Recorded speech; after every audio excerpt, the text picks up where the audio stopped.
न present perfect continuous tense. अब मैंने आपको ये बताया था कि परफेक्ट टेंस है तो हमें इसके अंदर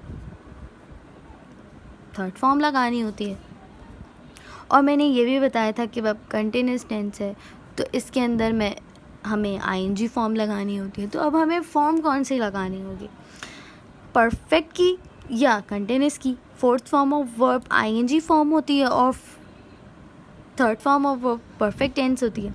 इसी तरह अगर हम देखें तो जैसे कि हमारे पास प्रेजेंट परफेक्ट टेंस में था कि हमने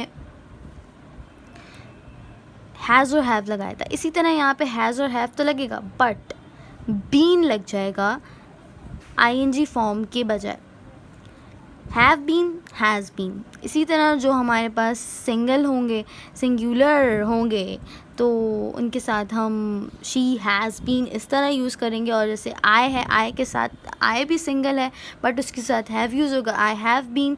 बट कोई भी प्लूरल होगा, दे हैव बीन हो जाएगा, वी होगा प्लूरल होगा तो वो भी हमारे पास वी हैव बीन हो जाएगा। वी कब यूज़ होता है? वी कब यूज़ होता है जब हमारे पास हम अपने से रिलेटेड और किसी और से रिलेटेड भी बात कर रहे हो, तब हमारे पास वो वी यूज़ होता है।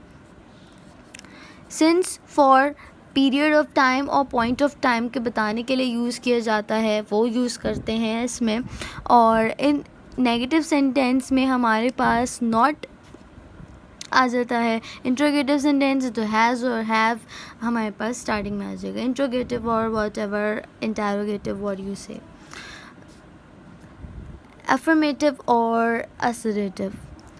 सब्जेक्ट आएगा सबसे पहले, अफर्मेटिव या असर्टिव सेंटेंस होगा, उसके बाद फिर हैज़ और हैव आएगा, फिर बीन आ जाएगा और फर्स्ट फॉर्म ऑफ वर्ब के साथ आईएनजी लग जाएगी और ऑब्जेक्ट फिर सिंस या फॉर और व्हाटएवर जो भी हमारी लोकेशन है वो। बाकी इसी तरह नॉट, उसके बाद हमारे पास इंट्रोगेटिव सेंटेंस तो हैज़ और हैव पहले आ जाएगा, बाकी सेम एज जो हम लिखते हैं।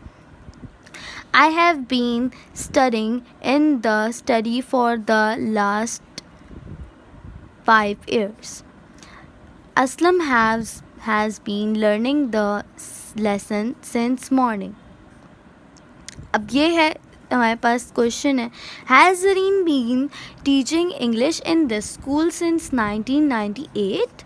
तो ये एक सेंटेंस, ये हमारे पास इंट्रोगेटिव सेंटेंस हो गया। और नेगेटिव सेंटेंस है तो उसमें हम नॉट लगाते, they have not been playing cricket since 4 o'clock। और जैसे कि अब दे मैंने बताया था, दे के साथ हैव लगता है, इट है तो इट के साथ हैज़ लगता है। And I think it's done.